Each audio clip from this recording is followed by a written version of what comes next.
Bonsoir. Ce soir, c'est Mamie qui raconte. Une histoire de feu du dragon.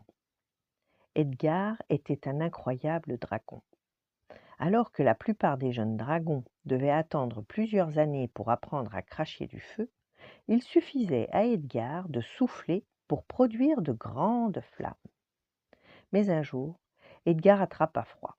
Son nez était tout bouché et il lui était impossible de souffler. Et pire encore, il n'arrivait plus à produire la moindre petite étincelle. Il était désemparé. Le feu qui brûlait en moi a dû s'éteindre, pensa-t-il. Mais comment le rallumer? Je sais que l'air attise le feu. Je n'ai qu'à aller dans un endroit où il y a beaucoup d'air, comme la forêt par exemple, et respirer un grand coup. Et voilà notre dragon en route pour la forêt. Arrivé au cœur de la forêt, il s'apprêtait à respirer un grand coup quand il entendit une petite voix au loin. « Le feu n'arrive pas à prendre.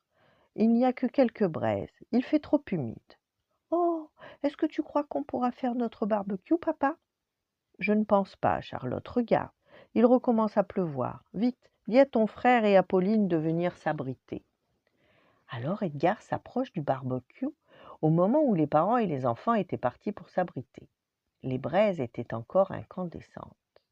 Edgar respira l'air chaud qui s'en échappait, un grand coup, et soudain, wouah, d'énormes flammes sortirent de sa bouche. Son nez s'était enfin débouché. « Qu'est-ce que c'est que ce bruit ?» demanda Charlotte. « On aurait dit un coup de tonnerre. » Les parents et les enfants revinrent rapidement près du barbecue.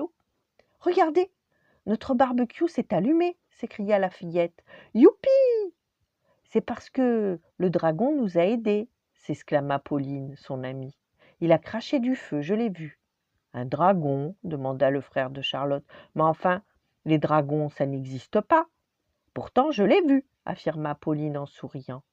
À cet instant précis, ils entendirent au loin un nouveau rugissement, pas de doute. Edgar était guéri, et en plus, il avait rendu service. Voilà, bonne nuit, faites de beaux rêves, et à demain.